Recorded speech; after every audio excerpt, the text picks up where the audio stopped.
Bien, vamos a tocar en este momento un punto muy importante en la filosofía sofista, que es el concepto de verdad. En la actualidad, al igual que en el tiempo de los sofistas, se llegó a conceptualizar que la verdad es relacionar los dichos con los hechos. Cuando un dicho corresponde al hecho, entonces el dicho es verdadero.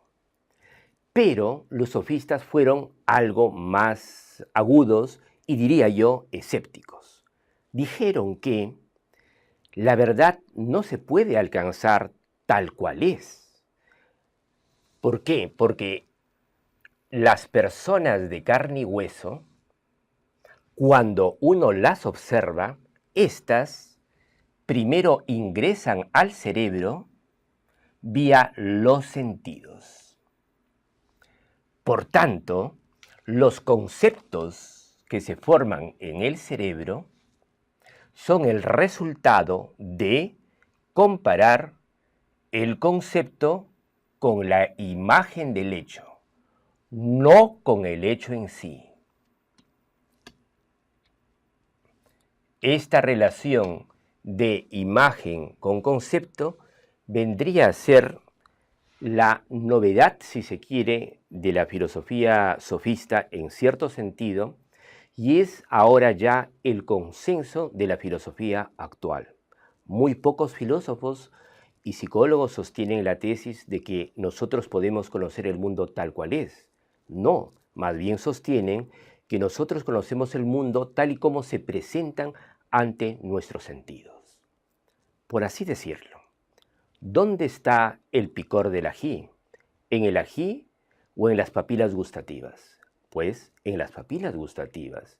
El picor no está en el ají. En la actualidad hay un debate que nadie se pone de acuerdo. ¿Sobre qué punto? Supongamos que tenemos a alguien que se ha transformado, o sea, ha pasado de varón a mujer. Para algunos sigue siendo varón.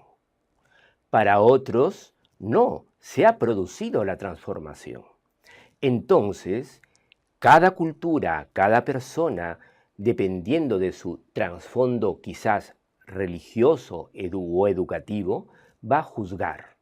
Y así los jueces de la Corte Suprema o del Tribunal Constitucional han dado diferentes respuestas frente a una solicitud de cambio de sexo en los documentos.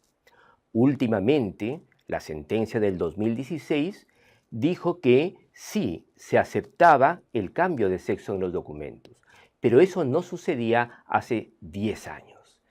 Entonces, siempre está abierto el debate. Y si así es en nuestro país, en otros países sucede cosa diferente, dependiendo de qué, de las culturas.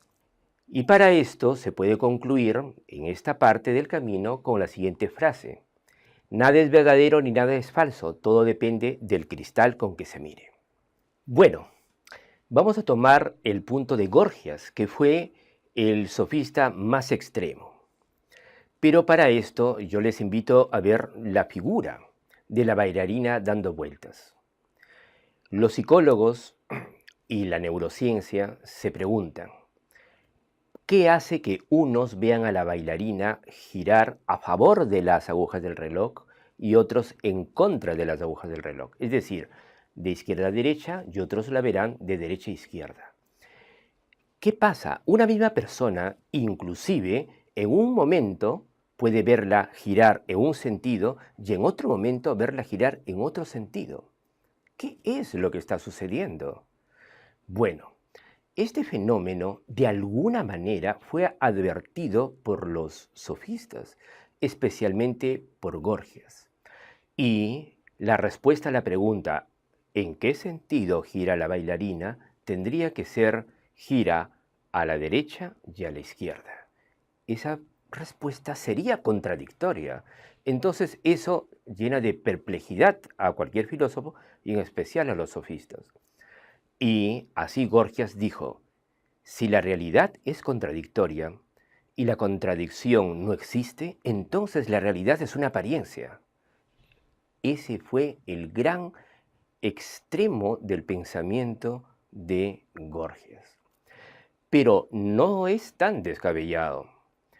En la actualidad, la física de alguna manera postula la tesis que no vivimos en un universo, sino en un multiverso, es decir, en un espacio de muchas dimensiones.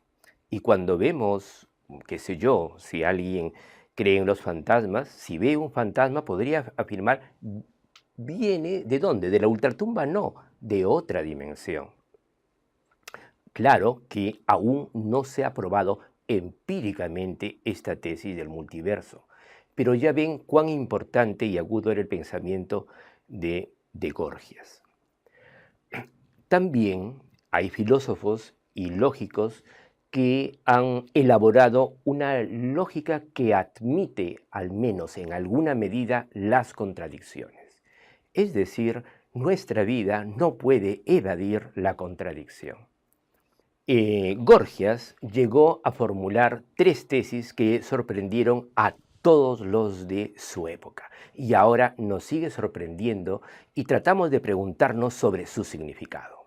La primera tesis es: el ser no existe, pero si existiese, no lo podríamos conocer, y si aún lo conociésemos, no lo podríamos comunicar. ¿Qué significa esto? Vamos a parafrasear las tesis de Gorgias con lo siguiente. Veamos, la primera tesis parafraseada sería: la verdad no existe. La segunda: pero si existiese la verdad, esta sería tan profunda que no la podríamos conocer. Pero si por algún motivo la llegáramos a conocer, nuestro lenguaje es tan rudimentario que no la podríamos comunicar ni explicar. Permítanme hacer una segunda paráfrasis, que es la referida al problema de Dios. Alguien escéptico o agnóstico diría: Dios no existe.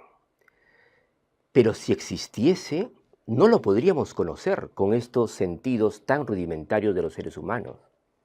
Pero si lo conociésemos, no lo podríamos explicar o comunicar. ¿Por qué? Porque nuestro lenguaje es igualmente rústico frente a la grandeza divina que supuestamente existiese.